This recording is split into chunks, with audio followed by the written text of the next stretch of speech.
Là, on discute, c'est un podcast qui peut se développer grâce à vous. Et actuellement, 74% des personnes qui regardent ce podcast ne sont pas abonnées à la chaîne. Pourtant, je suis sûr que les épisodes vous plaisent et que vous apprenez plein de choses.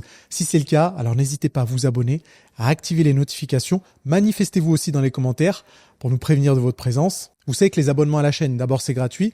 Et en plus, pour nous, c'est une merveilleuse façon d'arriver à convaincre des invités de nous rejoindre sur Là, on discute. Et pour vous remercier de cet abonnement, on s'efforcera de continuer à vous publier des épisodes régulièrement tout aussi intéressants qui vous aideront à y voir plus clair dans la diététique, dans la finance, dans la santé et tous les autres sujets qui me passionnent. Donc, cliquez sur le bouton s'abonner et on continue avec l'épisode. Bonjour Clément. Bonjour Nassim. Bienvenue sur Là, on discute. Eh bien, merci de l'invitation, ça me fait très plaisir. Parce que je regarde le podcast sur YouTube où j'ai écouté aussi il y a longtemps sur Apple Podcast. Ah, trop bien. Les épisodes et ça me plaît. Merci beaucoup. Tout le plaisir est pour moi. Mais tu vois, on a fait quand même pas mal d'épisodes sur la diète, sur la diététique parce que tu es diététicien. Oui. Mais selon moi, on parle jamais assez d'alimentation. Et moi, je t'ai découvert sur Instagram. J'aimais bien ton approche scientifique, tu vois, no bullshit, essayer de débunk un petit peu ce qu'on pouvait voir sur les réseaux sociaux et ce qui était conseillé par certaines personnes. Tu vois, j'aimerais bien commencer la discussion par une question. Est-ce que selon toi, on a tendance à trop compliquer l'alimentation ? Pourquoi je pose cette question ? Parce que lorsqu'on est confronté à du contenu sur les réseaux sociaux, on a l'impression, je dis on avec des gros guillemets, hein, ça concerne tout le monde, on a l'impression de ne plus pouvoir rien manger. Ça, c'est pas bon pour la santé, ça, c'est ultra transformé, ça fait grossir, ça augmente ton risque d'hypertension. Est-ce qu'on a tendance à trop compliquer l'alimentation ? Eh bien, c'est une excellente question et je ne pense pas qu'on complique trop l'alimentation. En revanche, on a un rapport à l'information qui est plus compliqué. Parce que si on regarde factuellement les choses, tout est là depuis longtemps. Les recommandations sont là depuis longtemps, elles sont relativement stables et on sait ce qui fonctionne.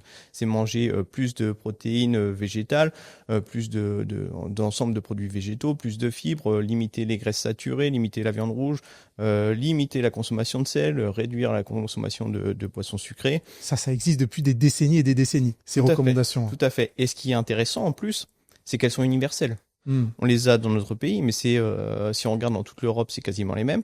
Si on va au-delà de l'Europe, en Asie, c'est aussi les mêmes. En Corée du Sud, c'est quasiment les mêmes recommandations que chez nous. Au Mexique, c'est quasiment les mêmes recommandations que chez nous.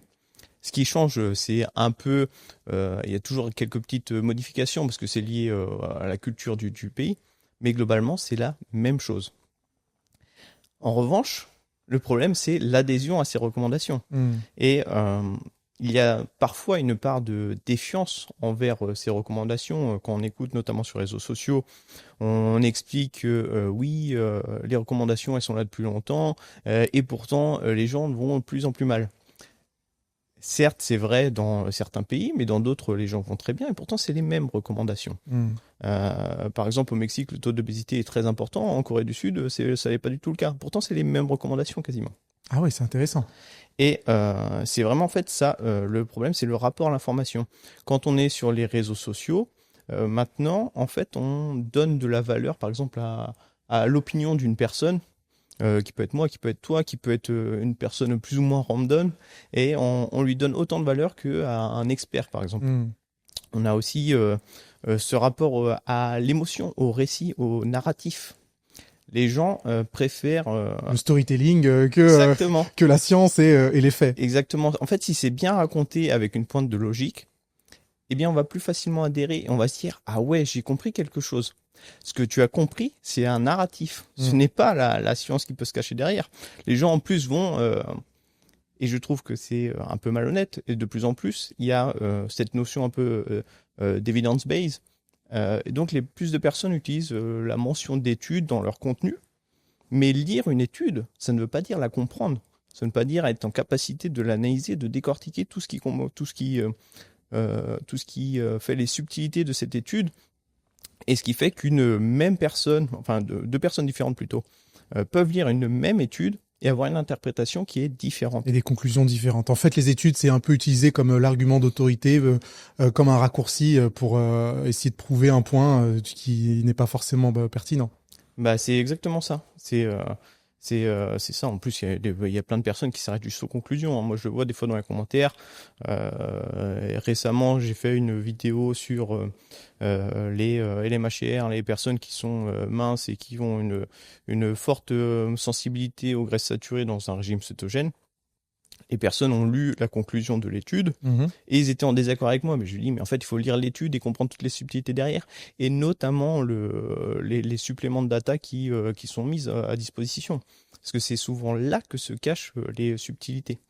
Mais alors, dans ce cas-là, lorsque tu lis, on va faire on passe un tout petit peu de temps sur ces études scientifiques, justement. Les études scientifiques, est-ce qu'on peut considérer qu'elles apportent une preuve définitive sur un fait donné, ou alors c'est juste des informations qui nous permettent de tendre vers une conclusion? La distinction étant, est-ce qu'une étude scientifique peut nous dire avec 100% de confiance qu'il ne faut pas manger ci ou manger ça, ou alors c'est juste des éléments qui vont nous permettre, tu vois, d'évoluer dans une direction? C'est plus des éléments. Tu peux pas utiliser encore moins une étude pour avoir une conclusion nette et tranchée. Ce serait totalement malhonnête. Ouais. C'est pas du tout la réalité. Il faut prendre plutôt un ensemble de preuves, les cumuler ensemble et voir dans quelle direction ça pointe. Et si la plupart pointent dans cette même direction, eh bien, c'est qu'il y a de fortes chances que ce soit ça qui soit responsable. Par exemple, l'effet du LDL cholestérol sur la plaque d'athérome et les maladies cardiovasculaires, eh bien, l'ensemble de preuves va dans cette même direction. Même des fois, s'il y a des études discordantes, la grande totalité va dans cette direction, et on a pu établir que le LDL était causal dans les maladies cardiovasculaires par la plaque d'athérome. Donc oui, c'est vraiment l'étude de l'ensemble qui permet de dresser des conclusions plus ou moins pertinentes. Tout à fait. Et en nutrition, la grande difficulté, c'est qu'il faut savoir faire la distinction entre les maladies, les pathologies dites dures, c'est-à-dire les maladies cardiovasculaires, le cancer, où tu ne peux pas faire d'études randomisées contrôlées pour étudier ça. En fait, tu es obligé de te fier aux études épidémiologiques. Et sur les réseaux sociaux, il y a une grande défiance envers les études épidémiologiques, parce qu'on dit les études épidémiologiques, c'est association n'est pas causalité. Ce qui est tout à fait vrai. Mais si tu pars de ce principe-là et que tu t'en sers pour renier l'épidémiologie, eh bien, il faut accepter de dire que le tabac ne cause pas le cancer. Parce qu'il n'y a pas d'études randomisées contrôlées sur le tabac pour dire que ça augmente le risque de cancer de poumon. Ouais, donc il faut faire preuve de cohérence et pas avoir de poids de mesure quand ça nous arrange. Oui, c'est exactement ça. Sauf que le problème, c'est le système un peu de pensée en web, tu vois. Tout est interconnecté. Si tu as tendance à croire à une théorie, et ben tu es plus susceptible de croire aux mêmes théories qui vont dans ce sens-là. Donc en fait, valider quelque chose, par exemple le LDL ne serait pas causal dans les maladies cardiovasculaires, bah, tu as plus de chances d'adhérer au régime carnivore ou des choses comme ça. Même si c'est éloigné de la science et autres, c'est le problème justement de ces interconnexions. Croire dans une théorie qui est plutôt négative, bah, t'entraîne en fait vers ces autres croyances. Phénomène qui est encore plus exacerbé par les algorithmes des réseaux sociaux qui fonctionnent exactement de cette façon-là. Ah oui, qui t'enferment dans une bulle. Et donc après, tu as ce biais de confirmation parce que tu vois de plus en plus de personnes qui vont dans ce sens-là. Et tu te dis, ah mais c'est bon, on détient la vérité et on n'a pas besoin d'aller chercher ailleurs. C'est exactement ça, sauf qu'il faut se rappeler que ce sont des personnes, pour la plupart, qui peuvent être coach, youtubeurs, enfin... sans vouloir être offensant, tu vois, mais ce que je veux dire, c'est pas forcément des experts qui sont reconnus dans le domaine, qui ont passé toute leur vie à faire ça et qui transmettent leurs conclusions. C'est souvent des personnes qui ont lu des choses et qui se disent ouais, je l'ai compris, je veux le transmettre. Mais sauf que tu l'as certainement pas compris comme la personne qui a passé 25 ans de sa vie à travailler dessus. Bien sûr. Ou même des gens lambda, hein, parce que maintenant, à l'ère des réseaux sociaux, t'as même plus besoin d'être influenceur ou youtubeur ou quoi que ce soit. Tu peux très bien faire une vidéo, avoir quelques centaines d'abonnés, faire une vidéo sur la nutrition, sur un point bien négatif, bien trendy entre guillemets, et la vidéo explose. Ouais, tout à fait. C'est ce que je trouve dur sur les réseaux. Dans mon approche à moi, qui est un peu de rétablir les faits, en fait, tu luttes contre une chose qui va beaucoup plus vite et qui a une ampleur beaucoup plus importante que les personnes en fait qui se battent pour essayer de rétablir la vérité. Ça prend beaucoup plus de temps en plus de le faire. C'est peut-être même peine perdue, mais comme on en discutait juste avant le podcast, il y a une communauté qui te suit et qui suivent aussi des personnes qui font du travail un peu similaire au tien. C'est important de pouvoir produire du contenu pour ces personnes-là. Et puis les autres, malheureusement, on ne pourra pas les faire sortir de leur algorithme, j'imagine. Non, c'est compliqué. On peut réussir, mais après, ça demande une certaine humilité intellectuelle et d'accepter de se dire que peut-être j'ai tort et que je dois me remettre en question. Moi, je l'ai eu parce que j'ai eu des approches totalement différentes. J'ai testé le régime cétogène, le paléo, j'ai fait le pro-métabolique, version repeat. À l'époque, j'ai suivi ça, donc j'ai testé pas mal de choses qui sont contre un peu les recommandations qu'on retrouve de santé publique en matière de nutrition. Et j'ai eu le malheur de voir ma santé un peu se dégrader et je me suis commencé à me remettre un peu en question. Tu vois, je me suis dit peut-être que je vais dans la mauvaise direction et que je dois changer mon approche. Et en plus, je communiquais avec des personnes qui sont aussi très intelligentes dans leur manière de réfléchir et de se remettre en question en matière de nutrition, notamment Vassilis Iliopoulos, que j'apprécie beaucoup, qui peut-être regardera. Je lui fais cette petite dédicace, mais c'est une personne avec qui j'ai beaucoup d'estime et qui, à force d'échanges et autres, a su me remettre aussi dans la bonne direction, tu vois. Mais il était aussi dans cette mouvance-là. Et c'est cette humilité intellectuelle qui est importante pour pouvoir changer. Et il faut surtout, quand on apprend des choses ou autres, ne pas le voir comme une façon identitaire.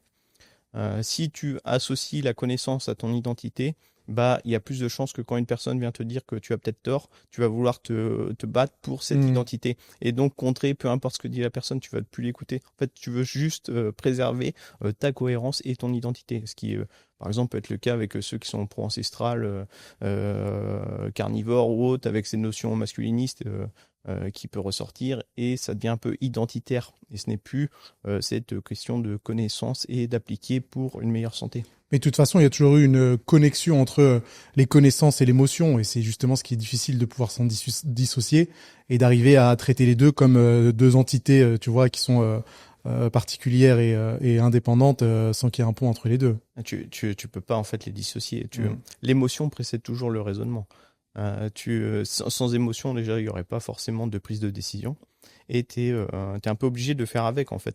T'as ce filtre, t'as ces biais qui interviennent quand déjà on te met une information. Ouais. Quand tu vas lire une étude, t'as déjà tout ton système de pensée qui est là et qui, avant même de l'avoir lu, est déjà en train d'avoir des a priori ou des avis dessus. Et dresser des conclusions. C'est très compliqué, en fait, de outrepasser ça. Mais quand tu le connais, quand tu le sais, eh bien, t'es plus en mesure de le faire et donc d'être un peu plus objectif. Mais il y aura toujours ces biais-là. Ouais, ça c'est l'être humain et puis on pourra pas faire grand-chose avec ça. Non. Pour reparler plus précisément de diététique, donc alors les recommandations, elles ont pas forcément changé. C'est X dernières années, depuis plusieurs décennies, on nous explique de manger moins gras, moins sucré, moins salé, tu vois, la petite recommandation qu'on voit maintenant sur les publicités. Est-ce qu'il y a quand même, selon toi, des catégories d'aliments qui sont à éviter à tout prix, ou alors qui seraient vraiment très mauvaises pour la santé? C'est pourquoi, désolé de te couper, pourquoi je te pose cette question? Je sais qu'elle est compliquée pour le coup, parce que les classements, c'est toujours difficile à faire et c'est pas toujours pertinent. Mais si je te pose cette question, c'est parce que si jamais tu vas dans la rue, tu fais un micro-trottoir et tu demandes aux gens qu'est-ce que vous évitez dans votre alimentation, tu vas avoir des réponses totalement différentes. Certains vont dire j'évite de manger du sucre, d'autres du sel, d'autres des produits transformés, d'autres du lait, de la viande, etc. Tu auras virtuellement des dizaines de réponses différentes. Toi, en tant que diététicien et professionnel, est-ce qu'il y a quand même une possibilité d'établir des catégories, des grandes catégories d'aliments qu'il faudrait éviter? Oui, c'est tout à fait possible. On peut le faire, mais c'est pas forcément hyper bien de catégoriser parce qu'il y a toujours ce rapport à l'émotion et donc le côté négatif peut t'entraîner après dans des approches un peu trop extrêmes, radicales. Ouais. Et donc c'est pas forcément très bon. S'il faut voir, en fait, c'est plutôt comme un continuum d'aliments qui sont moins bons pour la santé, donc que tu peux consommer moins souvent et en plus petite quantité, et des aliments qui sont bons pour la santé et que tu peux consommer en plus grande quantité plus régulièrement. Dans ce cas-là, tu peux inclure au bas de l'échelle les aliments qui sont le moins bons pour la santé et qu'il faudrait consommer le moins souvent. Ça va être des aliments qui peuvent être très riches en graisses saturées, tu vois. Moi, je situe ça comme vraiment le socle de ce qu'il y a de moins bien. Donc, tu vas retrouver le beurre, l'huile de coco, les viandes grasses rouges qui sont plutôt évitées. Et quand on dit éviter, c'est quelle fréquence? Ça veut dire si quelqu'un mange 5 grammes de beurre par jour, est-ce que c'est aussi inquiétant que si quelqu'un mangeait 300 grammes de viande grasse à chaque repas? Les 300 grammes de viande grasse à chaque repas sont plus embêtantes que les 5 grammes de beurre, hein, clairement. Mais c'est pour ça, c'est la question de quantité, de fréquence. C'est cette notion-là qu'il faut avoir en tête. Mais ça reste pour moi ça le plus embêtant. Après, tu peux mettre les aliments ultra transformés. En quatrième, si on devait mettre un quatrième, ça va être les aliments ultra transformés. Pourquoi je les mets un peu au-dessus? Parce que la catégorie est très hétérogène. Ouais. Et c'est très compliqué en fait. Tu peux avoir la plupart des aliments, à peu près 80%, je crois que c'est ça, ont vraiment une qualité nutritionnelle qui est faible et peu intéressante. Hein. La plupart sont denses en énergie, faibles en fibres, relativement pauvres en protéines, riches en glucides, en matières grasses et souvent des matières grasses de piètre qualité, hein, les graisses saturées notamment. Donc c'est pas forcément terrible, mais il y a des bons aliments ultra transformés, enfin des aliments ultra transformés qui n'ont pas forcément d'impact négatif pour la santé, même certains qui pourraient être positifs. Hein. Tu vois, la whey, c'est un aliment ultra transformé et pourtant c'est positif. Et tu prends à l'inverse une barre Mars, bon, c'est un aliment ultra transformé, mais ça n'aura pas du tout le même impact sur ta santé que la whey. Tu vois. Et comment on fait la distinction entre aliments transformés, ultra transformés? Déjà, est-ce que c'est la même chose? Et à partir de combien d'ingrédients, entre guillemets, ou de combien de processus de transformation un aliment est ultra transformé? Est-ce qu'on le sait, ça? Ouais, bah en fait c'est basé sur l'indice Nova. Donc l'indice Nova, c'est 4 catégories. Tu as les aliments qui sont bruts, t'as les en deuxième catégorie, tu as les ingrédients culinaires, donc le sel, le sucre, le beurre, les huiles. En troisième catégorie, tu as les aliments qui sont transformés, donc qui comprennent assez peu d'éléments, par exemple du pain, de l'eau, de la farine, des pâtes, du sel, des pâtes, voilà, des choses comme ça. Et les aliments ultra transformés, c'est quand on va rajouter des additifs ou des choses comme ça. D'accord. Sauf que c'est beaucoup décrié le système Nova parce que c'est trop réducteur et simpliste. Et ça ne capte pas toute la complexité des aliments ultra transformés et toute la diversité et le fait que ce soit très hétérogène. Par exemple, là, il y a récemment une étude qui est sortie, Update, en Grande-Bretagne. Ils ont testé une alimentation minimalement transformée, plutôt brute, et un groupe de personnes avec une alimentation ultra transformée. En Grande-Bretagne, en moyenne, c'est à peu près 60% des aliments qui sont ultra transformés. Dans cette étude, ils étaient montés à 90%. 90%, c'est énorme. C'est balèze, ouais. D'après les indications qu'on a et de ce que la plupart des personnes ont en tête, consommer autant d'aliments ultra transformés va être mauvaise pour la santé. Sauf que le but de l'étude, c'était des aliments ultra transformés qui permettent de suivre les recommandations de santé de Eat Well Guide. Donc en gros, c'est l'équivalent du PNNS en France. Et ce qui s'est passé, c'est que les personnes qui ont suivi bien sûr, ils échangeaient, il y avait une période de washout et ensuite ils échangeaient les régimes pour voir ce que ça donnait. Bien, les personnes, quand ils étaient sur le régime ultra transformé, donc 90% d'aliments, eh bien, leur marqueur de santé s'est amélioré globalement. Ils avaient une diminution du cholestérol sanguin. Au niveau des triglycérides, c'est un petit peu augmenté, mais il n'y avait rien de cliniquement pertinent. Au niveau de la résistance à l'insuline ou des trucs comme ça, c'était bon. Pas d'inflammation supplémentaire. Il y avait même une légère perte de poids. Pourquoi? Parce que ça suit en fait les recommandations de santé. Et ce qui est plus important en fait, c'est les gros trucs, en fait, les bases de ce qu'on se connaît. C'est pas, il faut pas se focaliser sur les additifs ou les petits détails ou les antinutriments ou les oxalates ou les machins. En fait, les gens se prennent la tête pour des détails insignifiants alors que la base n'est pas maîtrisée. Et quand tu fais la base, eh ben, tu vois que même en consommant des aliments transformés, tu peux améliorer ta santé. Et là, pour le coup, pour cette étude, si jamais leur marqueur de santé s'est amélioré et leur poids aussi a un petit peu diminué, c'est à cause de leur apport calorique, de l'apport en macronutriments. C'est un peu tout ça, en fait, tout l'ensemble. Et bien sûr, le fait que ça suive les recommandations. Par exemple, ceux qui suivaient l'alimentation ultra transformée par rapport à minimalement transformée avaient une meilleure baisse du cholestérol sanguin. Pourquoi? Parce qu'ils étaient plus bas au niveau des graisses saturées. Tu vois, en fait, c'est vraiment les macros de base, ce qu'on répète sans cesse, manger, bouger, 5 fruits et légumes par jour, limiter le gras, le sucre et le sel. Et en fait, si tu suis ça, bah, tu vas déjà améliorer ta santé. C'est pas très compliqué de le faire en théorie. Mais c'est vraiment la pratique que la plupart des personnes, généralement en plus je le constate, c'est que la plupart des personnes savent ce qu'il faut faire, mais n'arrivent pas à l'appliquer. Et c'est ce qu'on voit, au final, les recommandations de santé, si on est objectif, c'est 90% des personnes qui ne les suivent pas. Enfin, 80-90%. Il y a des études qui permettent d'évaluer ça. Ils appellent ça le PNNS score. Enfin, je crois que c'est ça. Un score sur le PNNS dans les études qui permet d'évaluer l'adhésion aux recommandations de santé. En fait, la plupart ne suivent pas les recommandations. Et ce qu'on voit, quand elles suivent les recommandations par rapport à ceux qui suivent le moins bien, et quand elles suivent bien les recommandations, c'est à peu près 6, 7 sur 13 à 14 des recommandations. Donc un petit peu plus de la moitié. Donc c'est pas non plus énorme. Eh bien, il y a quand même une différence très importante sur la réduction du risque de mortalité, de maladies cardiovasculaires, de cancer ou autre. C'est incroyable. Donc c'est vraiment la base, ça devrait être plutôt suivre justement ces recommandations en oubliant un peu le côté ultra transformé. Et si on veut le faire et prendre des aliments qui sont ultra transformés, en fait il faut se fier au Nutri-Score. Parce que le Nutri-Score est un peu le reflet des recommandations de santé vis-à-vis des matières grasses et autres.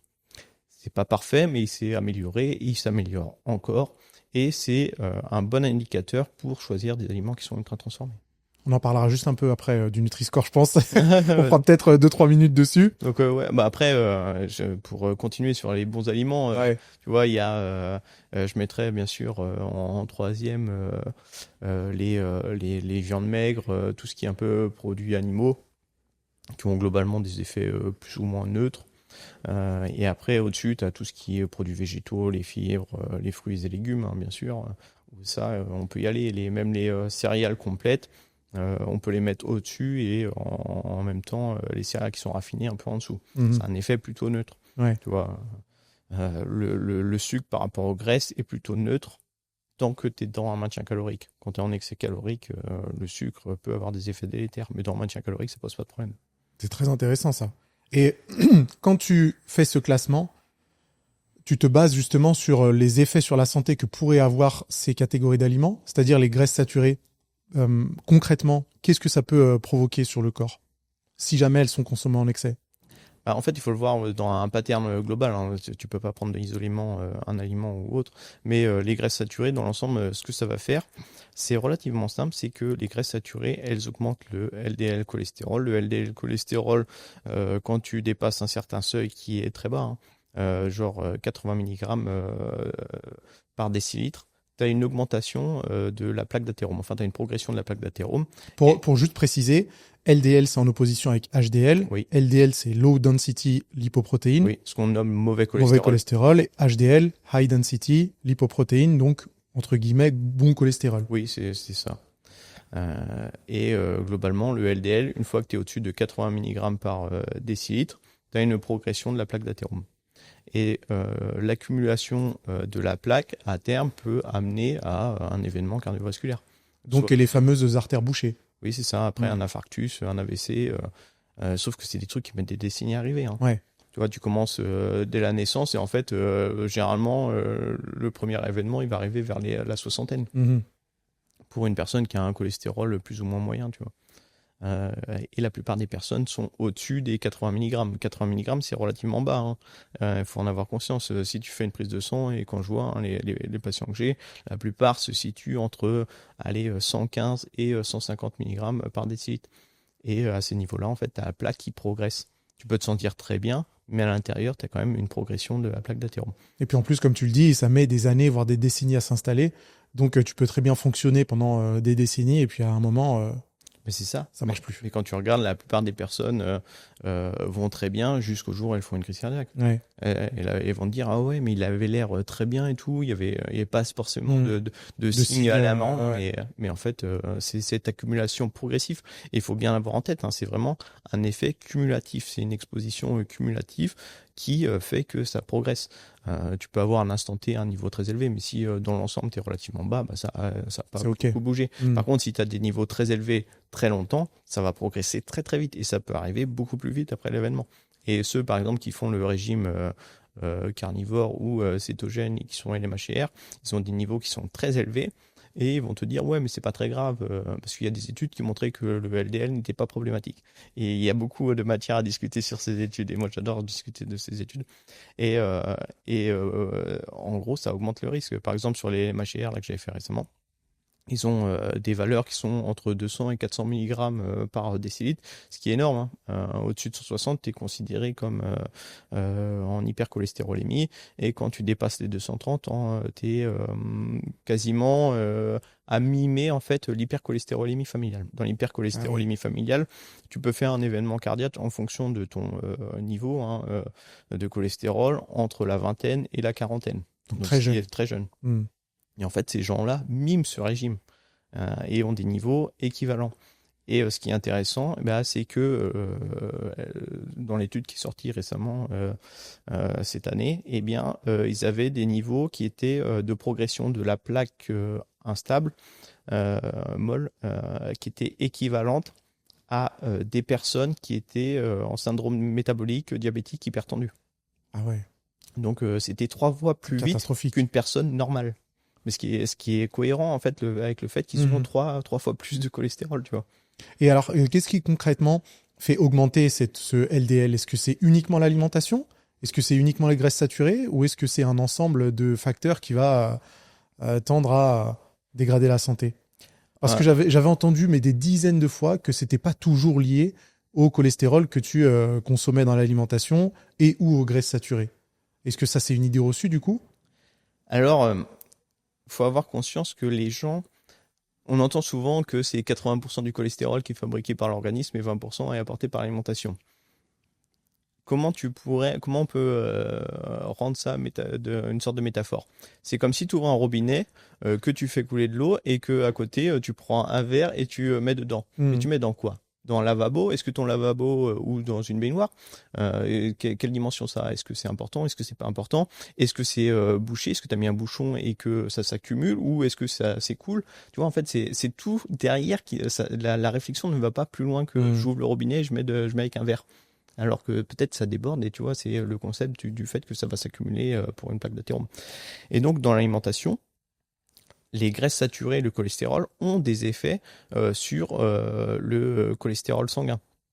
Quand tu consommes du cholestérol, et c'était vu par exemple de manière en fait déjà très, très anciennement, dans les années 50, c'est une chose qu'on a regardé, c'est que les graisses saturées, elles augmentent le cholestérol sanguin, le cholestérol alimentaire augmente le cholestérol sanguin. Et ça, c'est indéniable.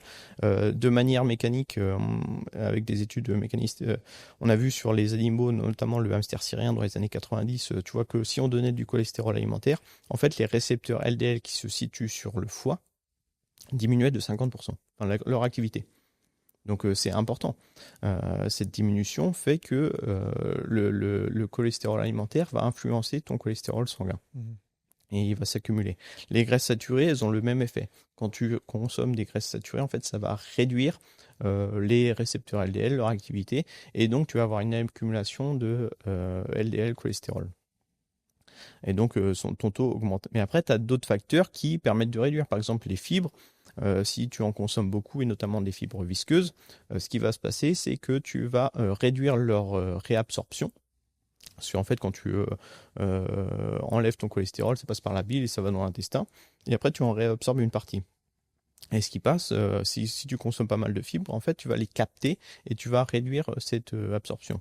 Ensuite, tu as les graisses polyinsaturées qui, elles, réactivent justement, et ça a été vu sur les hamsters syriens, et après ça a été vu chez les humains, que justement, plus tu consommes de graisses saturées, polyinsaturées, plus ton nombre de récepteurs refonctionne et plus tu permets de baisser ton LDL cholestérol.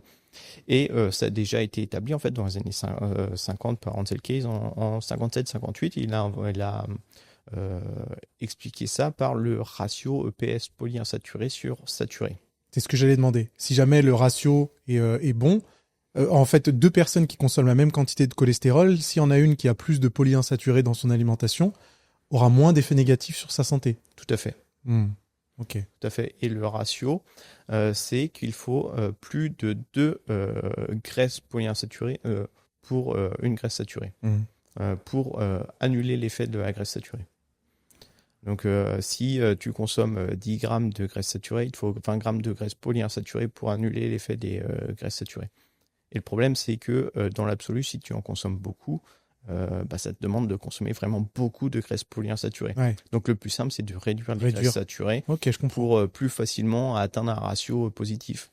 Et c'est pour ça que depuis quelques temps, je sais plus depuis quand d'ailleurs, sur les étiquettes nutritionnelles, il y a vraiment graisse saturée pour qu'on puisse identifier justement la quantité qu'on consomme tous les jours. Ouais. Après, je suis pas sûr que ce soit vraiment lié au ratio OPS, mais on sait que les graisses saturées ont cet effet-là sur le cholestérol sanguin, et c'est pour ça qu'on demande de réduire les graisses saturées, tu vois. Et les graisses polyinsaturées, qu'est-ce que ce serait ? Ce serait certaines huiles, l'huile d'olive, par exemple. Non, ça c'est monoinsaturé. Ouais, surtout monoinsaturé. Il y a majoritairement des graisses monoinsaturées, après saturées, un petit peu de polyinsaturé. Donc ça va être plutôt l'huile de colza, même s'il y a pas mal de monoinsaturés, l'huile de tournesol, qui est beaucoup décriée, mais qui ne pose pas trop de problèmes. L'huile de tournesol, tu as l'huile de caméline, l'huile de noix. L'huile de noix est très très bien.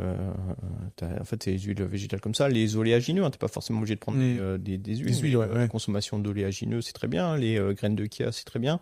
Il y a pas mal d'aliments qui sont très bien, qui permettent justement de rétablir ce ratio. Tu vois. Ok, super intéressant. Ça veut dire que comment on se place au niveau de la consommation des œufs, pour le coup ? Est-ce que on a le droit d'en manger ? Parce que quand on pense cholestérol, on a tendance à penser jaune d'œuf directement, même si évidemment, j'imagine qu'il y a beaucoup d'autres sources.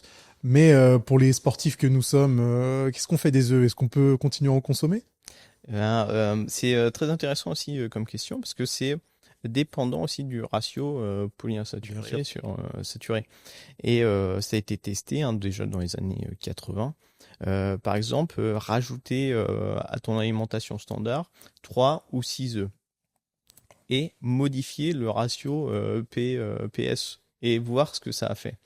Et donc, les personnes qui avaient un ratio qui était de 0,4 avaient une augmentation du cholestérol sanguin qui était très importante, qui était genre de l'ordre de 18 à 25 mg par décilitre.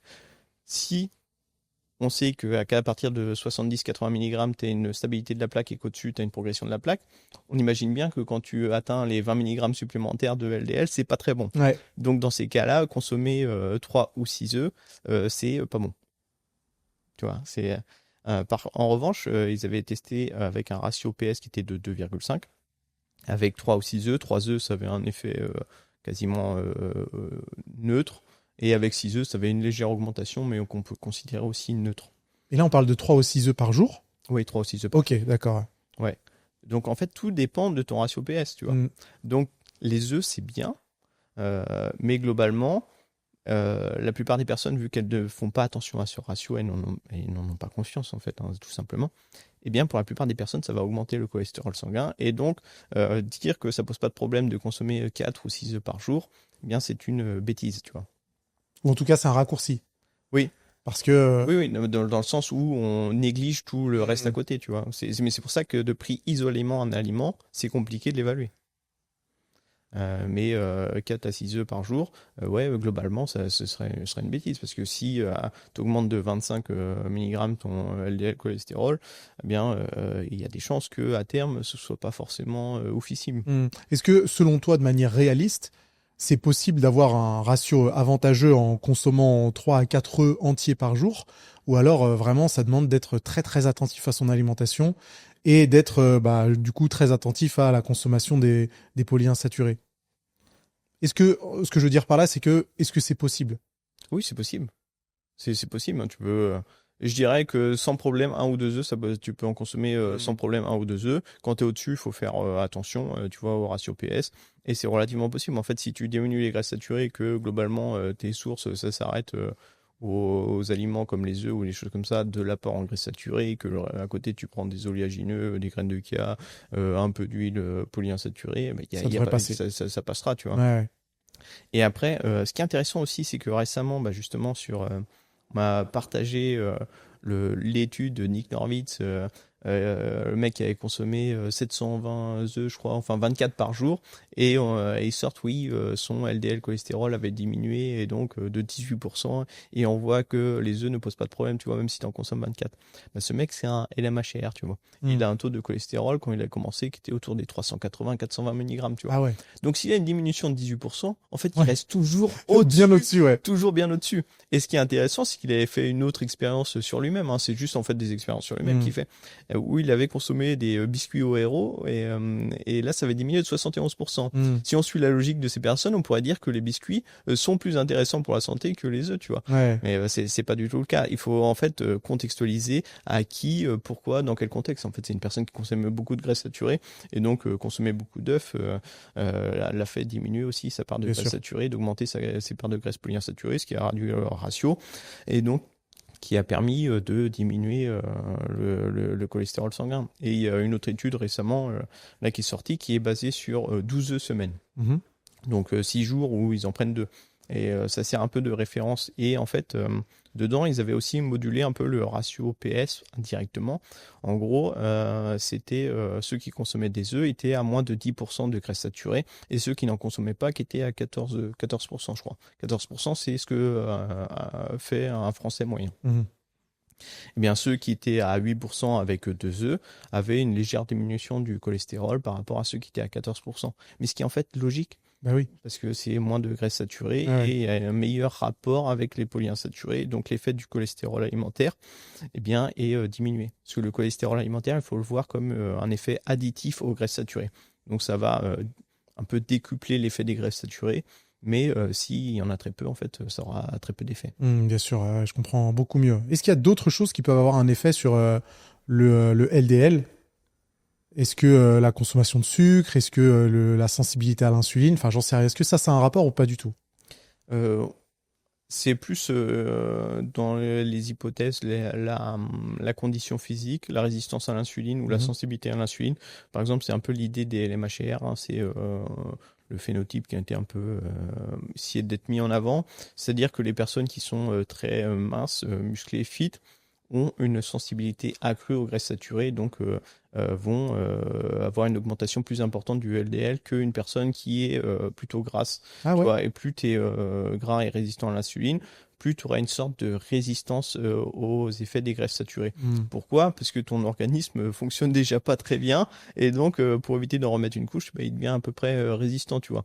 Et l'idée, c'est aussi que un peu ces personnes-là ont certainement des récepteurs qui fonctionnent déjà moins bien, et c'est compliqué d'éteindre un truc qui est déjà en train de s'éteindre. Okay, donc il y aurait cet effet-là.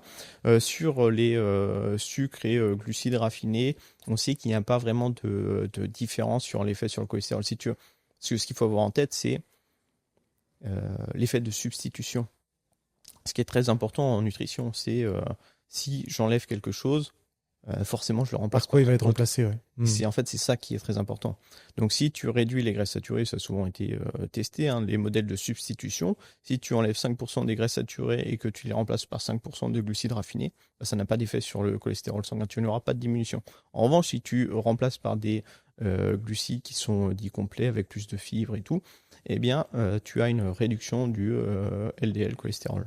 D'accord, donc on en revient au traitement de l'alimentation qui est quelque chose de complet et pas juste, d'essayer de se concentrer sur un petit détail qui dans le général n'aura pas forcément autant d'importance. Oui, c'est ça, c'est vraiment le pattern global. Tu ne peux pas prendre de manière isolée, c'est très compliqué d'évaluer isolément des aliments, tu es obligé de voir l'ensemble de l'alimentation de la personne, sa consommation de fibres, sa consommation de protéines, de lipides, de glucides, de quel type. Faut aller au-delà de l'aliment simplement. Il faut vraiment englober tout ça pour mieux comprendre les effets des aliments. Et pour le coup, les œufs entiers, et en particulier le jaune d'œuf, il y a beaucoup de choses qui sont intéressantes aussi, j'imagine, dans leur consommation. C'est pour ça qu'1 à 2 œufs par jour, c'est très intéressant, notamment la choline que la plupart des personnes ne consomment pas assez, n'ont pas assez dans leur alimentation et qui est très importante. Ça intervient dans quoi, la choline ? La gestion de l'appétit, non, pas du tout. Peut-être, tu vois, mais c'est tout ce qui est un peu influx nerveux avec l'acétylcholine. Ça peut avoir aussi des effets positifs sur la masse musculaire. Enfin, ça a plein de choses, développement du cerveau, ça peut avoir cet effet aussi dans le système de mutilation. En fait, ça intervient vraiment à tous les niveaux. Et c'est dans le jaune d'œuf où on en trouve le plus. Ouais, Parce qu'il y en a dans les brocolis et tout, mais après, il y en a un peu, dans les petites quantités modérées, mais si tu consommes 2 œufs par jour, bah, tu arrives presque à ton taux de choline adéquat. Ok, donc oui, les œufs, ça reste quand même intéressant. Oui, ça reste intéressant, mais il faut. Il y a toujours la petite astérisque, tu vois. Et il faut pas tomber dans l'excès et se dire que si c'est bien les œufs, bah si j'en consomme beaucoup, ce sera toujours aussi bien. Ouais. C'est pareil, la plupart des aliments, tu peux en consommer, mais peut-être qu'en excès, bah ça va être pas très bon. Tu vois. Bien sûr. C'est toujours le principe. Bien sûr. Et tout ça, du coup, les effets néfastes des graisses saturées, c'est quelque chose de réversible, j'imagine. C'est-à-dire que si jamais t'as accumulé les méfaits pendant plusieurs années ou dizaines d'années, si tu récupères une alimentation convenable, de l'exercice physique, etc., ta quantité de LDL peut retomber. Oui, tout à fait. Par contre, c'est ce que tu as accumulé en plaque d'athérome, c'est très compliqué de la réduire. Ça a été vu dans les essais sur statine et autres.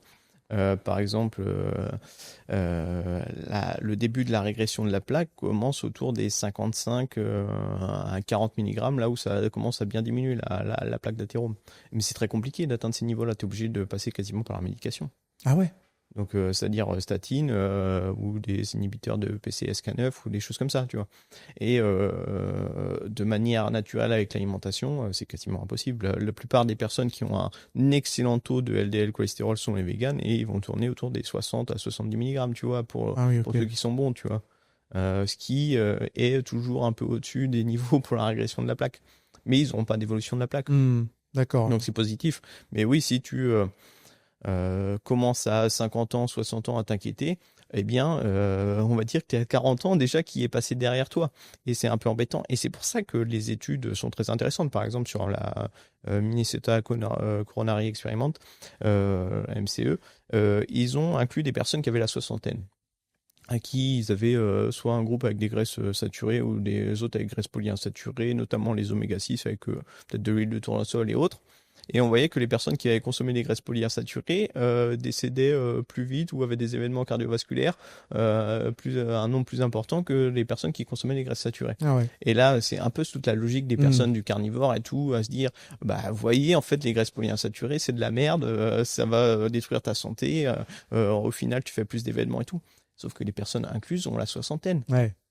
Il y a 40 ans qui sont passés derrière. Tu les as oubliés, hein. Faut pas être, faut arrêter un peu de faire le naïf et dire, ah, j'ai compris et tout. Non, non, non. T'as oublié les 40 années qui sont derrière, que la personne a pu accumuler. Elle était à combien son cholestérol avant d'être incluse dans l'étude?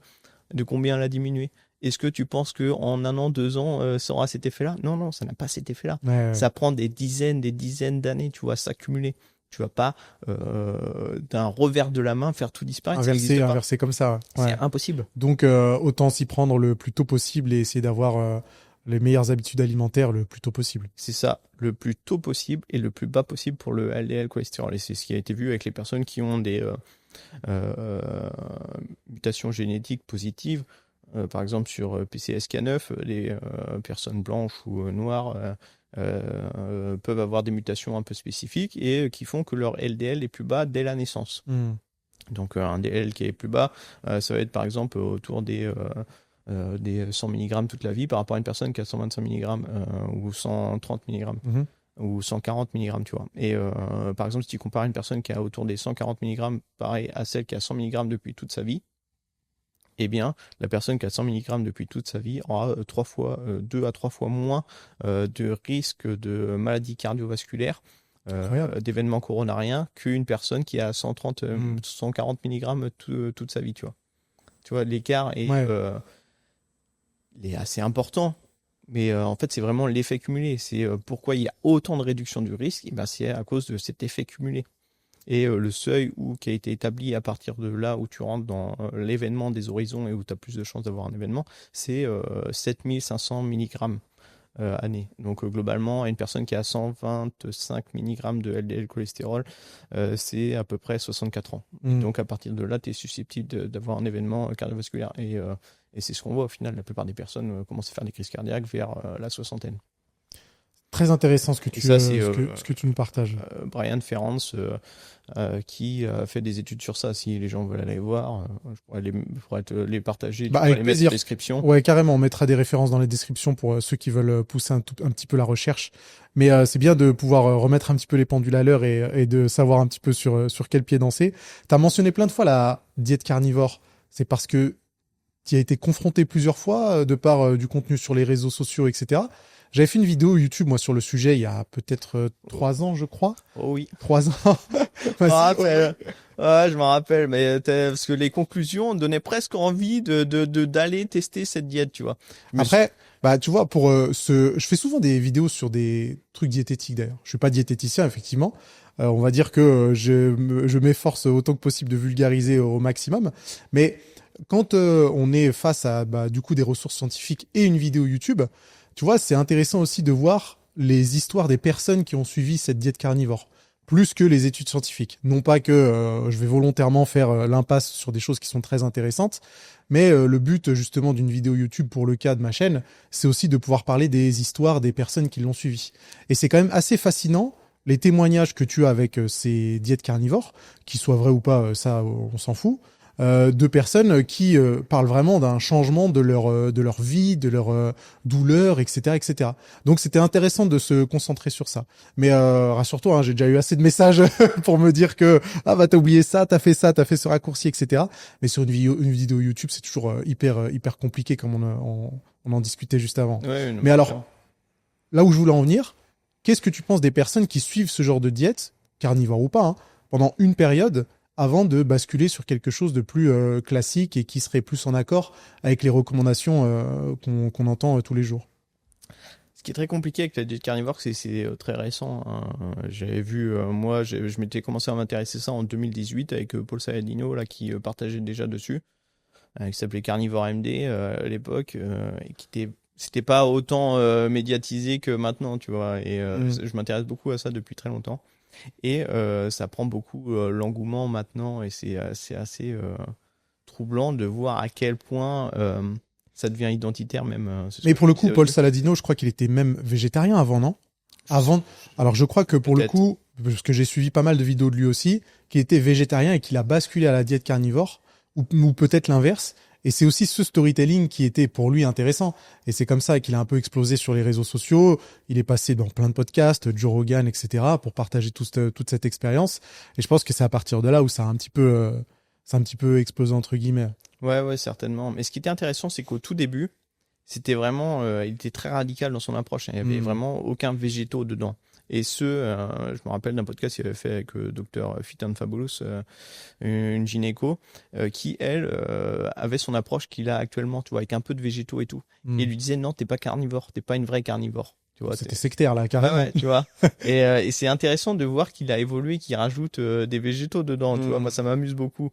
Et les gens, maintenant, ils sont plus avec le côté animal base, tu vois, plus que carnivore. Et c'est assez passionnant. Mais ce qui est compliqué en fait dedans, c'est que c'est très récent. Et donc il y a très peu d'études dessus. Et tu as plus un peu des rapports de cas ou des études de cas comme ça, et qui montrent que ça a un effet mimétique. Hein, ce que je disais sur l'hypercholestérolémie familiale, ça mime ça.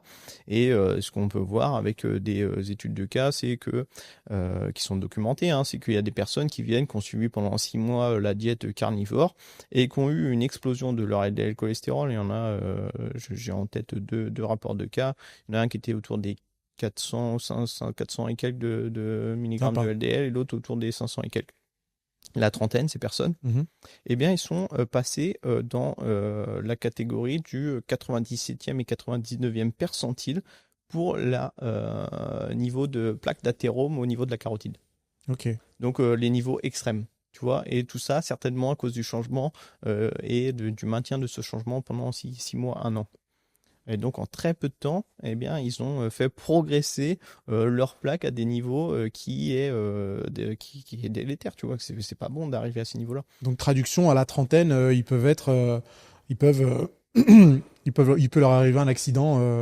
Non, parce que après c'est par rapport à l'âge, tu vois, mais ça veut dire qu'ils ont grappiller des années sur leur taux certainement où ils auraient eu enfin leur niveau de chance où ils auraient eu, tu vois, si c'était peut-être 64 ans, bah bien ce sera peut-être au final 60 ans, ça dépend de la durée que ça a eu, mais ils ont grappillé des années, tu vois. Et tu dis qu'on n'a pas beaucoup de recul sur la diète carnivore, mais la diète cétogène, c'est pas un peu le même principe? Et ça existe depuis un petit peu plus longtemps. Si, mais c'est le même principe avec les MHR et qui s'en défendent et qui expliquent, par exemple, que sur le LDL, bah, tu as aussi cette notion de LDL oxydé qui est importante. Tu as le fait que tu as des grosses particules, des petites particules de LDL. Donc, les petites particules sont plus négatives que les grosses particules, ce qui est vrai. Mais en fait, ça n'empêche pas que les grosses particules rentrent aussi dans l'intima et qui peuvent déverser leur cholestérol et qu'il y a plus de cholestérol, donc elles font plus de dommages à l'instant. Donc, ce qui veut dire que même si tu as un pourcentage je crois 17-18%, peut-être un peu plus négatif pour les petites particules, mais ça n'empêche pas que les grosses particules posent des problèmes, tu vois. Sûr, ouais. Et en fait, c'est tout ce narratif autour qui fait que oui, bon, ça semble pas être aussi dramatique que les personnes le disent, et puis il y a des méta-analyses qui disent que ça pose pas de problème.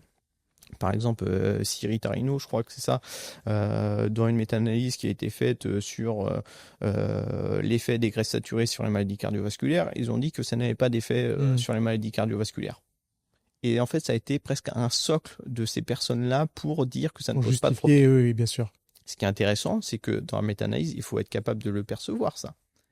C'est qu'en fait, ils ont enlevé le médiateur. C'est quoi le médiateur? Si on se rappelle de ce que j'ai dit, c'est que le graisse saturée augmente le LDL cholestérol. Le LDL augmente la formation de plaques et arrivé à un certain niveau, tu as des événements cardiovasculaires. Eh bien, eux, dans 42% des études, ils ont exclu les taux de LDL. Donc, c'est passé de graisse à maladie cardiovasculaire, sans passer sur l'augmentation du LDL et de la plaque. Et pourquoi ils ont fait ça? Peut-être pour avoir des conclusions qui vont dans les arranger, tu vois, c'est compliqué. Ça a été souligné par des personnes, tu vois. C'est comme ceux qui ont sorti leur étude sur les MHR avec Nick Norwitz et toute son équipe. Ils sont partis du principe que ça aurait assez peu d'effet sur la maladie cardiovasculaire. Donc ils avaient, ce qui est important quand tu lis une étude par exemple, c'est de voir le critère primaire qui a été enregistré et après les secondaires. Par exemple, eux, c'était l'évolution de la plaque instable, donc celle qui est plus à risque, celle que j'évoquais qui avait augmenté 3 fois plus, même niveau que des personnes diabétiques, hypertendues, syndrome métabolique. Eh bien, ils n'ont pas publié les résultats de ça. Ça a été vu sur X, tu vois. Ils ont publié plus tard parce que toute la communauté scientifique était très à l'écoute de ça, parce qu'ils en parlaient beaucoup, et ils ont souligné, attendez, vous n'avez pas publié le critère primaire et vous mettez l'accent sur les critères secondaires qui sont un peu plus des hypothèses, tu vois. Et donc, c'est un peu cette tournure-là malhonnête des choses qui fait que ça floue les personnes quand elles lisent ça et qui n'ont pas les compétences pour les lire. Bien, elles vont se dire, ah oui, mais ça ne pose pas de problème. Sauf que quand tu regardes dans le fond et dans la manière de faire, eh bien, tu vois que oui, ça pose problème. C'est juste que c'est caché, tu vois. Et ce qui était intéressant, par exemple, c'est aussi dans cette étude, c'était le PAV. Le PAV, c'est le volume de la plaque d'athérome que ça prend dans une artère. Ils ont dit que le PAV moyen était de 0,8. Ce qui est exact. Le PAV moyen est de 0,8. C'est relativement haut, mais ils ont comparé ça à d'autres cohortes. Ils ont inclus ça dans leur tableau. Par exemple, ils ont mis une cohorte qui est paradigme, qui correspond à des personnes qui, justement, incluent des personnes diabétiques, hypertendues. C'est cela. Eh bien, eux, le taux où c'est le plus inquiétant dans paradigme, où la progression était importante, c'était 0,9. Donc eux, ils sont un peu en dessous. Tu vois, mais ceux qui avaient le plus bas dans paradigme, c'était 0,45. Et en fait, ils ont sous-catégorisé dans l'étude Keto-Trial, c'est qu'il y a 50% des personnes, ceux qui étaient à 5% au-dessus du risque cardiovasculaire, donc ils ont atteint le seuil des 7500, je crois, et les autres qui avaient un score calcique supérieur à 100. Et en fait, ceux-là, le PAV avait augmenté de 1,4 et de 2,8. Donc, ce qui est démentiel, tu vois, comparé aux autres qui sont déjà dans une condition, tu vois, diabétique hypertendue, qui est à 0,9. 1,4 et 2,8, c'est plus de 3 fois, tu vois. Et en fait, c'est toutes ces subtilités-là qui ne sont pas mises en avant et qu'il faut chercher, voir et comprendre ce que ça veut dire, tu vois. Et la plupart des personnes ne le font pas et ne le voient pas. Et en fait, c'est toutes ces complexités dans les études qu'il faut savoir identifier. Et c'est pour ça que dans Siri et Rhino, ça pose problème. Pourquoi ils l'ont fait, je ne sais pas, mais peut-être pour aller dans le sens là. Il y a d'autres études, hein, comme je pense à Pure Study, tu vois, c'était population urbaine et rurale, qui sert aussi d'exemple pour dire que les graisses saturées ne posent pas de problème. Ce qui est très intéressant. J'ai même vu un webinaire récent de Planet Score où dedans il y avait Anthony Berthoud, Anthony Fardet, un cardiologue, enfin des personnes qui quand même ont un très bon niveau en nutrition et beaucoup de connaissances. Et tu vois, ils n'ont pas rebondi sur le fait que Pure, c'était un problème de la cité pour dire que les graisses saturées ne posaient pas de problème. Parce qu'ils ont dit, oui, si vous consommez beaucoup de graisses saturées, ça ne pose pas de problème. En France, il faut se rappeler que l'apport moyen est autour des 14% de graisses saturées. Dans cette étude, le niveau le plus haut était autour des 10 à 12%. Donc déjà, c'est plus bas. Ouais. Et les niveaux les plus bas étaient autour de 2%. Pourquoi ? Parce que dedans, on avait inclus des pays en Asie. Je crois qu'il y avait Pakistan, l'Inde, tu avais le Zimbabwe. Enfin, tu avais plein de pays qui étaient aussi dans des conditions économiques défavorables. Tu vois, où c'est compliqué de vivre là-bas. Et ces populations sont incluses dedans, et on voit qu'en fait, oui, ceux qui consomment beaucoup de glucides avaient plus de problèmes que ceux qui consommaient beaucoup de graisses saturées. Mais c'est quoi le fond de cette étude ? C'est qu'on compare des populations, parce que tu avais aussi, je crois, les Émirats Arabes Unis, enfin des endroits où c'est plus riche. Hein, on compare en fait tu vois, des oranges et des pommes. Tu vois, c'est bien sûr, c'est des fruits, mais c'est pas la même chose. Tu vois, c'est pas une pomme et une autre variété de pommes que tu compares. Ouais. C'est quand même deux choses différentes. Et en fait, c'était le reflet plutôt du niveau économique et de la vie des personnes.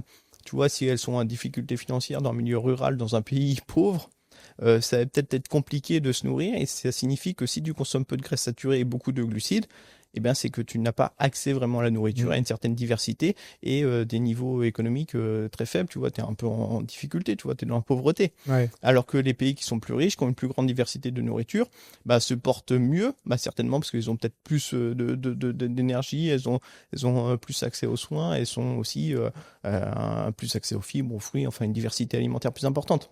Ouais, donc si tu lis pas entre les lignes, tu passes à côté de beaucoup de choses au final. Ouais, c'est ça. Et donc en fait, ces personnes se servent de cette étude pour dire que ça ne pose pas de problème.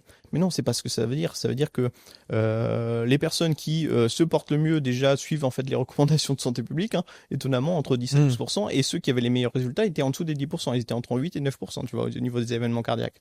Donc ça veut dire que vraiment, c'était ceux qui suivaient les recommandations avaient des meilleurs résultats que ceux qui ne les suivaient pas. Mais ceux qui ne les suivaient pas, en fait, c'était des gens qui étaient dans la pauvreté, c'est tout. Avec tout ce que tu as dit depuis tout à l'heure, j'ai presque l'impression que toutes ces études, elles desservent le grand public plutôt qu'elles ne les servent. Tu vois, qui est justement cet excès d'informations qui arrive pas forcément à être traité, et que tout le monde ferait mieux de s'en tenir justement aux recommandations qui sont simples à comprendre et qui nous permettent de faire déjà 80-90% du travail. Mais totalement. Ouais, moi, on me demande des fois, c'est quoi mon meilleur conseil ? Je leur dis, déconnectez-vous des réseaux sociaux et suivez les recommandations de santé publique du PNLS, tu vois. Et vous irez très bien. Quand je dis ça, mais les gens s'offusquent, c'est pas possible et tout, arrête de raconter tes conneries, les oxalates, les lectines, là, machin. Et puis comme tu l'as dit en début de podcast, il y a toujours ce besoin de défiance, de se dire attends, il y a peut-être un truc qu'ils nous disent pas. Ouais, les politiques, les lobbies, exactement. Et tout. Et ce qui est intéressant, c'est que les études épidémiologiques, les gens ils disent ouais c'est de la merde déjà, bon à cause du fait association n'est pas causalité, mais ils disent ouais aussi mais le financement qui finance ça et tout, mais c'est des organismes publics, tu vois, recherche contre le cancer et tout qui financent ça. Et des fois les études qui vont dans leur sens, eh bien ils vont pas chercher qui finance l'étude, et moi je regarde des fois, je dis ah bah tiens l'industrie de la viande, ouais, parce qu'ils vont dans leur sens pour le coup. Ah dis donc ça te pose un problème quand c'est une étude financée par des trucs publics, et quand c'est l'industrie de la viande pas de problème, tu vois. Ouais. Et ça me fait penser à une autre étude justement sur les graisses saturées aussi, tu vois, c'était l'art de la science sur la revue des graisses saturées, enfin un groupe de personnes qui se veut bien pensant et tout, qui ont tous des liens avec l'industrie de la viande ou des produits laitiers. Ouais. Donc les produits laitiers, on retrouve quoi, du fromage, du beurre et tout, des produits qui sont riches en graisses saturées. Et en gros, qu'est-ce qu'ils ont fait ? Ils ont fait aussi un micmac en citant des études comme Pure là que je t'ai cité, cité, Siri Tarino, il y avait quoi ensuite, des études sur les les composants nutritionnels, tu vois. En fait, ils faisaient la distinction entre les types de graisses saturées, parce qu'il y a des graisses saturées qui n'augmentent pas le même niveau de cholestérol sanguin que les autres. Donc, il y a des aliments qui sont meilleurs que machin. Ah ouais, Oui, ça mais a chipoté, bah, c'est ça, ça a tu vois. chipoté fort. Et tout ça pour, au final, dans la subtilité des choses, ils ne disent pas que les recommandations ne sont pas bonnes, mais peut-être que, en fait, on pourrait peut-être les alléger, tu vois. Mais Ouais. tu vois, c'était très subtil, mais les gens se servent aussi de ça pour dire que ça pose pas de problème, tu vois. Mais il faut regarder dans le détail, et quand tu regardes dans le détail, ben, à chaque fois, c'est plein de petites subtilités et ça ne va pas dans le sens. Et quand tu regardes l'ensemble des données, ben, ils vont toutes dans la même direction. Et tu trouves ça frustrant, toi, personnellement, d'avoir, tu vois, des fois ces petites imprécisions, ces oublis volontaires ou pas, cette volonté de vouloir diriger un petit peu la conclusion vers ce qu'on a envie de dire.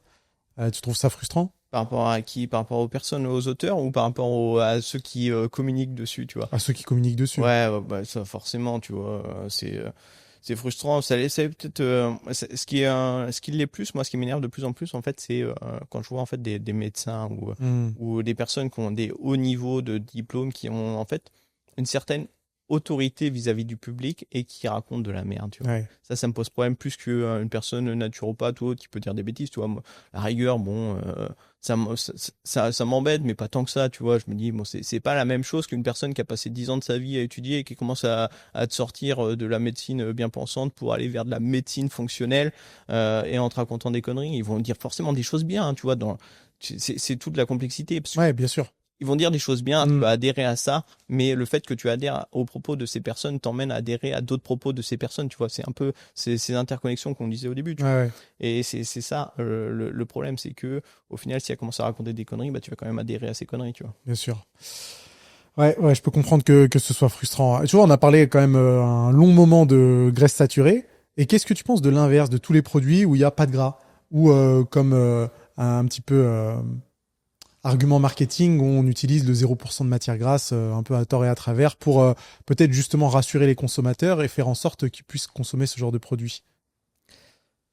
C'est pareil, c'est un peu quel produit on va comparer, tu vois, parce qu'il y en a qui ont des édulcorants artificiels pour apporter le goût sucré, d'autres qui vont être sucrés avec bon, les deux ont des additifs pour la texture et autres, parce que ça amène aussi ça a des propriétés technologiques, hein, les matières grasses comme le sucre ou autre, donc il faut à chaque fois pallier par d'autres additifs pour garder une certaine texture haute. Mais globalement, les produits zéro, je trouve ça plutôt pas mal, surtout si c'est avec édulcorant artificiel, tu vois, plutôt qu'avec du sucre. Dans l'ensemble, il y a des trucs qui sont très bien. Il y en a qui n'ont même pas forcément d'additifs, hein, les skirs ou autres, c'est dégraissé comme ça et c'est vachement bien, tu vois. Moi, je trouve ça plutôt bien. Ok. Donc toi, t'en consommes parfois dans ton alimentation? Ouais, même régulièrement, tu vois, du skir ou autre, quasiment tous les jours, hein. Je trouve que c'est un bon produit. Et en fait, faut pas avoir cette approche, parce que je sais qu'il y en a qui disent oui, mais la vitamine D, les vitamines liposolubles. Bon, si tu regardes dans l'absolu, dans un produit laitier avec un peu de matière grasse, bon, la différence est ridicule. Et de toute façon, comme on dit, la vitamine D, tu vois, il faut soit s'exposer au soleil, soit prendre des compléments de vitamine D pour avoir son niveau. Donc, ça sert à rien de s'attarder sur un truc qui est dans l'absolu ridicule, tu vois. Faut voir les effets là-dedans, et c'est intéressant. Aussi des fois c'est parce que les gens parlent des fois en absolu et en valeur relative, tu vois. Ça me fait penser des fois au bio, dans les oméga 3 que tu peux retrouver par exemple dans du lait bio par rapport à du lait conventionnel. Je crois il y a genre 68% de plus d'oméga 3 dans le lait bio, mais tu vois, mais dans l'absolu la valeur c'est est pas grand chose, ridicule. ouais. Tu vois, et si tu manges du saumon, bah t'auras 100 fois plus d'oméga 3, tu vois. C'est en fait c'est tous les subtilités là auxquelles il faut faire attention. Et pourquoi tu as parlé d'édulcorant plutôt que de sucre? Que tu préférerais qu'il y ait un produit à 0% de matière grasse avec édulcorant plutôt que 0% de matière grasse avec du sucre? Parce que globalement, la recherche sur les édulcorants, c'est assez compliqué dessus et ça aurait tendance à aller dans le sens où c'est pas aussi négatif. Tu vois, c'est soit aussi négatif que le sucre ou soit ça l'est moins. Et globalement, ça te permet de conserver des calories parce que la plupart des personnes, au final, n'ont pas un niveau de maintien calorique qui est très élevé. Bon, peut-être que ici, les personnes qui nous écoutent sont sportives et tout, donc ça, tu vois, c'est encore différent. Mais la plupart des personnes sont sédentaires, ne bougent pas assez, ont un travail qui font que ça les maintient assis.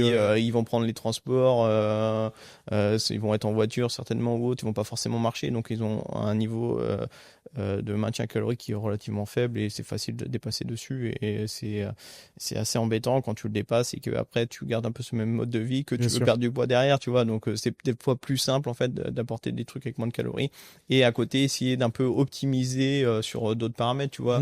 Si tu réduis là-dessus, tu enlèves la part dessus qui au final n'a pas forcément d'effet négatif si tu es en maintien calorique, mais bon, c'est toujours cet apport, si tu le substitues par autre chose qui est plus positif, bah, tu auras certainement des effets plus positifs, tu vois, si tu rajoutes des fibres ou autres via des fruits ou via des céréales complètes, en réduisant cette part de sucre que tu aurais pu apporter dans ton yaourt ou autre, ou le produit zéro, ben, ce sera plus intéressant. Bien sûr.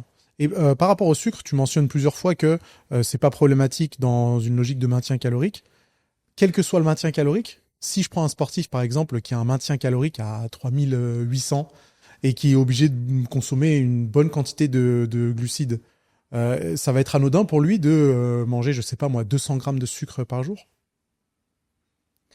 Faut voir. Est-ce qu'il y a, tu vois, est-ce qu'il y a un niveau où ça peut quand même être en valeur absolue un petit peu problématique, même si ça reste dans un équilibre énergétique? Ce qu'on voit, alors il faut voir après comment il se dépense, mais normalement ça devrait aller.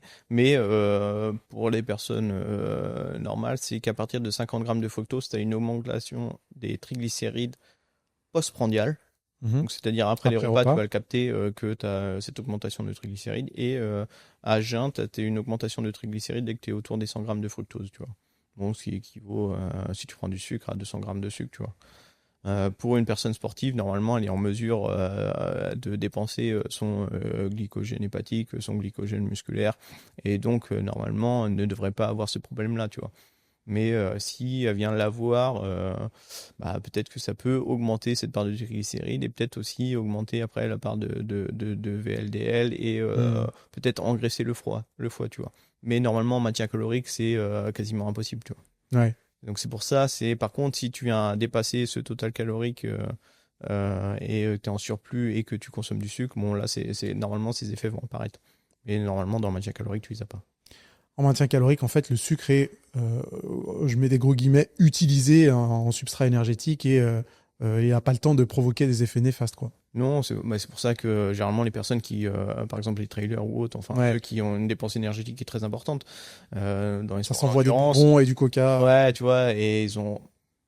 Je dis pas que c'est optimal pour la santé, hein, ça l'est pas, hein, tu vois, mais ça va poser moins de problèmes que pour une personne sédentaire. Bien sûr.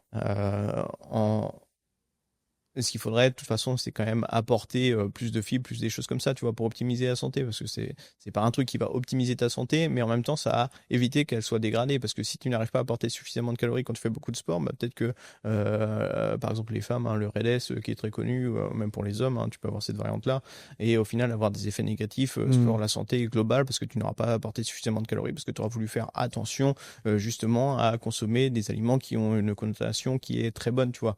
Ouais. Donc c'est toute cette difficulté-là pour les sportifs, à quel moment tu peux t'envoyer plein de sucre par rapport à une personne sédentaire, tu vois. J'avais entendu que le sucre, c'était quand même pro-inflammatoire. Est-ce que c'est vrai ou pas vraiment? En fait, c'est pour ça que j'ai posé cette question d'absolu. Est-ce que tu vois, à partir d'une certaine quantité, même si tu es en maintien calorique, il peut pas y avoir des effets sur les inflammations et, je sais pas, provoquer certains méfaits? En fait, il faut voir le pattern global de l'alimentation, comment on va être composé derrière. Est-ce que ça va être réellement l'effet du sucre? Je suis pas sûr, tu vois. Ça aurait plutôt tendance à avoir un effet globalement neutre ou légèrement positif. Hein, tu vois, c'est un peu comme les produits laitiers qu'on dit souvent inflammatoires, qui ont en fait un effet neutre ou légèrement anti-inflammatoire, tu vois. C'est toute cette difficulté-là du pattern global, tu vois. Si tu consommes beaucoup de sucre, mais aussi beaucoup de graisses saturées, bon, bah là, ça sera pas très bon. Si tu consommes beaucoup de graisses polyinsaturées, notamment des oméga 3, t'as ce côté anti-inflammatoire qui agit, tout, tu vois. C'est vraiment dans l'ensemble de l'alimentation. C'est toutes ces difficultés. Est-ce que c'est le sucre, tu vois, mais c'est quoi le reste, tu vois? Je sais que ces questions, elles sont, tu vois, un peu traîtres parce que je te demande d'essayer de dire si le sucre est coupable ou pas, alors que évidemment on peut pas, Non. et que ça nécessite des discussions plus approfondies et une connaissance plus approfondie de tout le reste de l'alimentation. Ouais, mais c'est toute la difficulté et c'est tout ce que moi je trouve beau dans cette science de Toutes la les nutrition, nuances tous ces nuances et tout. Mais c'est pas le discours qui plaît aux gens. On veut du sensationnel, de l'émotionnel et un truc très simple à comprendre. On veut pas trop de nuances, tu vois. Alors que c'est ça, en fait c'est le fondement même de la nutrition. C'est toutes Et ces c'est nuances. exactement pour cette raison que je vais te demander tes 5 meilleurs aliments pour la santé, pour qu'on en fasse un clip pour Instagram. Non, je plaisante. Si tu veux répondre à cette question, c'est ok. Mais je comprends que, tu vois, ranger dans les catégories, c'est quand même pas idéal. Mais j'imagine quand même que de toute façon, tes recommandations, bah, ça reste de manger des aliments bruts, pas forcément hyper transformés, même si, comme tu l'as dit un petit peu plus tôt dans le podcast, c'est pas toujours quelque chose de catastrophique.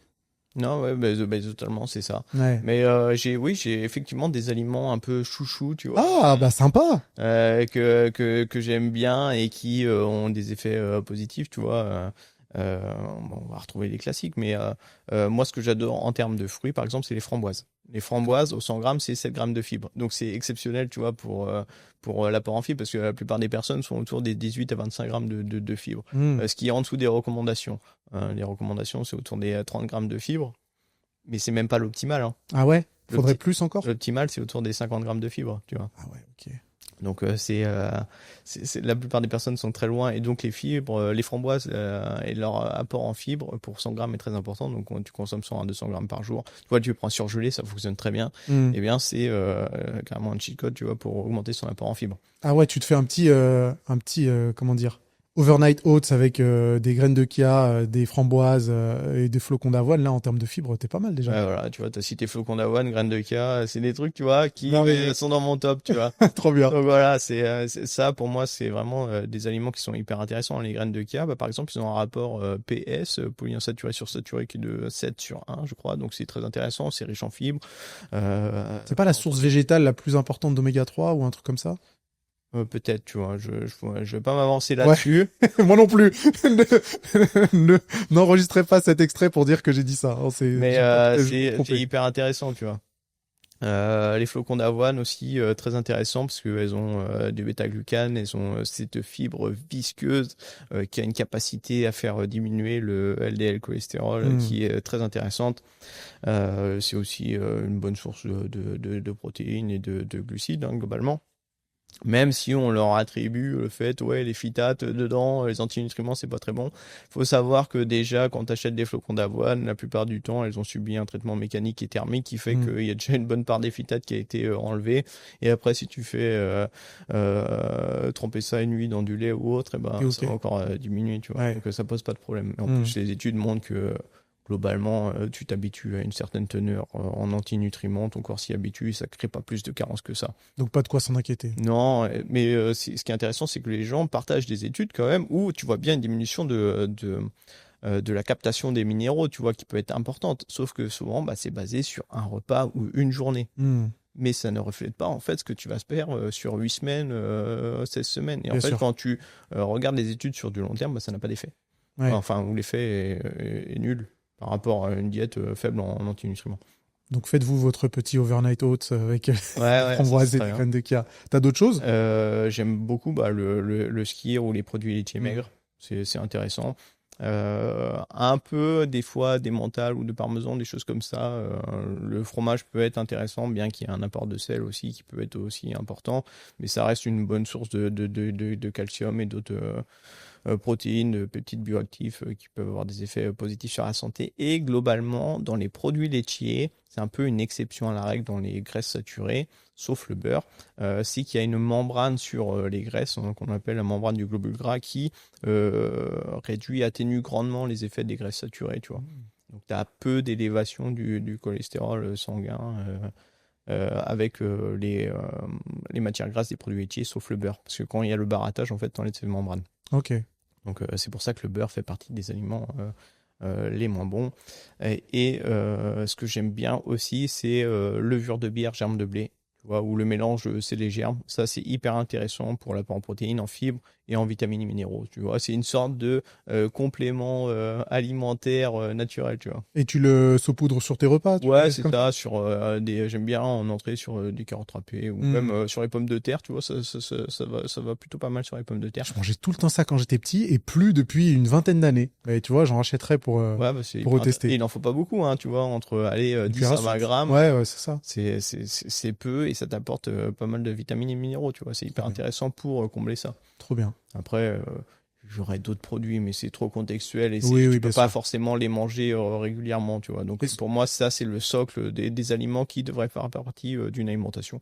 Et après, tu peux mettre les œufs, et oui, éventuellement, tu vois, en source aussi de protéines. Tu vois, 1 à 2 œufs, tu vois, pour la plupart des personnes. Ouais, c'est bien, tu nous as fait une bonne liste. Est-ce que toi, personnellement, tu manges de la viande et des abats et des trucs comme ça? Ouais, ça m'arrive. Ça t'arrive? Ouais, ça m'arrive. J'en mange tous les jours. Enfin, tous les jours, pas toutes les semaines, je veux dire, par exemple, pas tous les jours, mais toutes les semaines, tu vois, je peux manger de la viande rouge, tu vois. Ouais. Je reste dans ce concept. La viande rouge, ça a bien des effets négatifs à un certain seuil, tu vois. C'est pour ça que les recommandations sont moins de 500 grammes par semaine. Idéalement, moins de 500 grammes par semaine? Ouais. Ok. Idéalement, 350. Pourquoi? Là aussi, c'est intéressant, parce que en fait, c'est sur des critères durs que ça doit être évalué. C'est évalué quoi, les critères durs? C'est l'épidémiologie. Et donc, l'épidémiologie, association n'est pas égale à causalité, mais t'évalues comment, en fait. Ouais. Et donc, dans le problème aussi des études épidémiologiques, et ce qu'il faut en avoir conscience, c'est cet écart, en fait, de consommation. C'est le contraste d'exposition.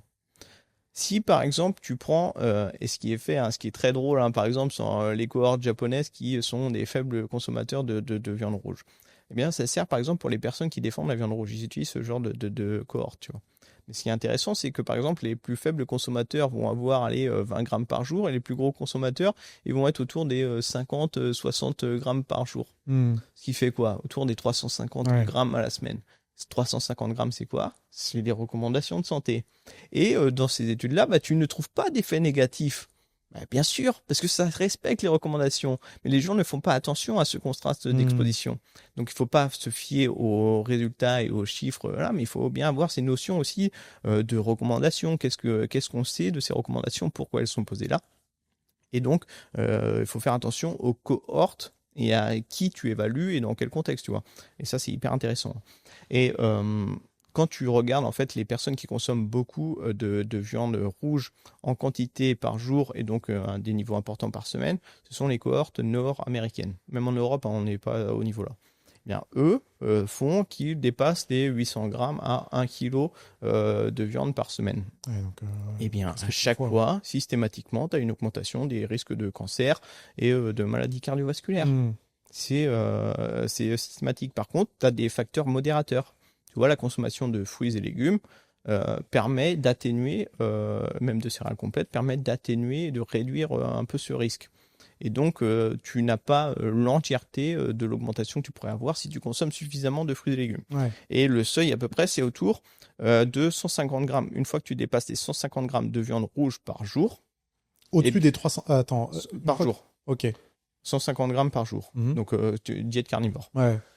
Une fois que tu dépasses ça, peu importe la quantité de fruits et légumes que tu mets dans ton alimentation, ça ne pourra jamais atténuer. C'est fichu. Ah ouais, ok, d'accord. Donc tu vois, en fait, c'est ça qui est intéressant et qui est compliqué en fait à comprendre parce que ça demande plein de nuances et c'est pour ça que j'adore la nutrition.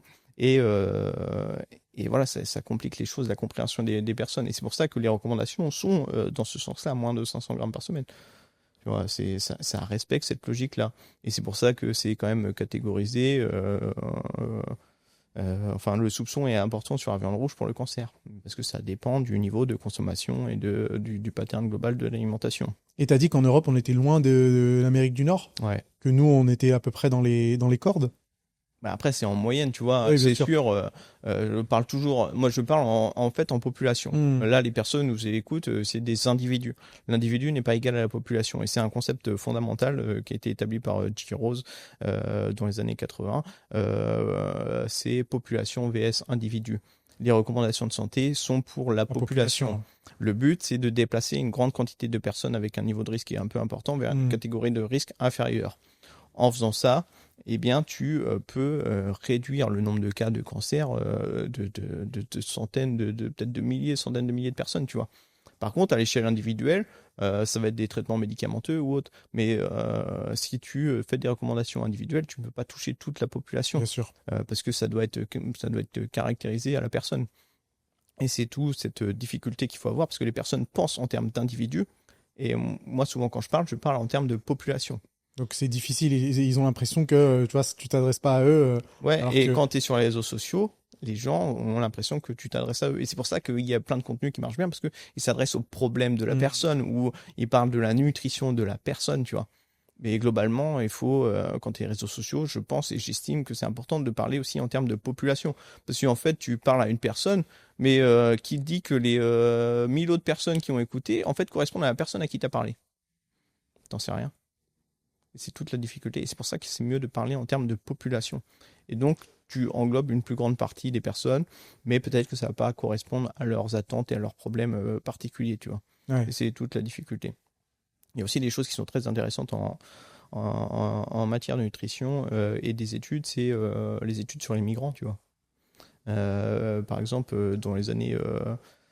je crois 70-80, les migrants japonais qui allaient aux États-Unis. Tu vois, il y a des choses intéressantes sur tu vois, le sel, les matières grasses, parce que au Japon, le taux, par exemple, de graisse saturée consommée était autour des 3 à 5% de graisse saturée. Quand la population a migré aux États-Unis, ils sont passés à 20-26%. Et là, le taux de maladie cardiovasculaire a explosé. Ouais. Par contre, il y avait un truc qui avait diminué, c'était les AVC, tu vois. Et les AVC avaient diminué. Pourquoi ? Parce que la consommation de sel avait diminué. Mais ça, peut-être il y aura d'autres contenus sur le sel. Exactement. Non, on va spoiler parce que je prépare une vidéo sur le sel qui sera publiée en janvier, alors que ce podcast, il va être publié, je pense, en décembre. Et justement, j'ai sollicité Clément pour que il nous éclaire sur certaines choses, et tu l'as très bien fait. Mais il faudra rester connecté sur ma chaîne YouTube. Mais en tout cas, Clément, c'était génial. On a parlé de plein de choses hyper intéressantes. Donc toi, tu partages tout ça principalement sur les réseaux sociaux, sur Instagram. Oui, c'est ça, ouais. Donc si vous êtes intéressé par la diététique et par la science, vous allez suivre Clément. Ouais, tout à fait. J'ai aussi fait des formations sur justement les graisses saturées, cholestérol, maladies cardiovasculaires, qui est franchement accessible en termes de tarifs, et où je discute pendant des heures. Hein. C'est plein de masterclass, tu vois, dedans. Et pareil, j'ai fait une autre formation un peu plus sur l'équilibre alimentaire en général, hyper accessible, là, que j'ai vendu à 35 €, mais où je fais des vidéos, tu vois, qui durent 45 minutes, 1 heure, il y en a 7, 8, tu vois. Ah, mais trop bien. Tu vois, donc c'est hyper accessible. En fait, j'ai envie de rendre accessible la nutrition et toute la complexité qu'il y a derrière et toutes les nuances. Et c'est pour ça que je détaille des études, je leur explique et tout, comment il faut comprendre justement ces études, et qu'est-ce qu'on peut en tirer, et qu'est-ce qu'ils peuvent faire dans leur quotidien pour allier ça, tu vois. Et on mettra directement le lien des formations en description. Ah, super. Comme ça sera plus simple, ainsi que le lien de ton Instagram. Donc les gens auront juste à cliquer dessus, que ce soit sur YouTube ou sur Spotify ou sur Apple Podcast, pour te retrouver et regarder ton contenu avec attention. Ouais, c'est ça. Vous pouvez me retrouver sur Clem le Diète et podcast, parce que j'ai un podcast que je vais reprendre et que j'ai fait génial. quelques épisodes, c'est Coup de pied dans le plat. Ah, pas mal.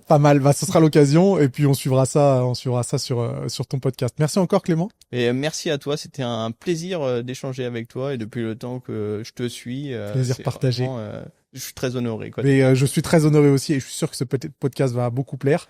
Et puis j'espère à bientôt. Ouais, je l'espère aussi. Et si les personnes, les auditeurs ont des questions ou autres, je vais regarder les commentaires et j'y répondrai, quoi. Ah génial. Merci beaucoup, Clément. Avec Salut. plaisir. Salut. Ciao. Merci d'avoir visionné cet épisode complet avec Clément. J'espère qu'il vous a plu. Si c'est le cas, n'hésitez pas à laisser un petit commentaire avec vos impressions. Et si vous voulez continuer votre visionnage sur Là on discute, je vous mets un autre épisode, probablement sur la diététique, juste ici. Donc n'hésitez pas à y jeter un coup d'œil.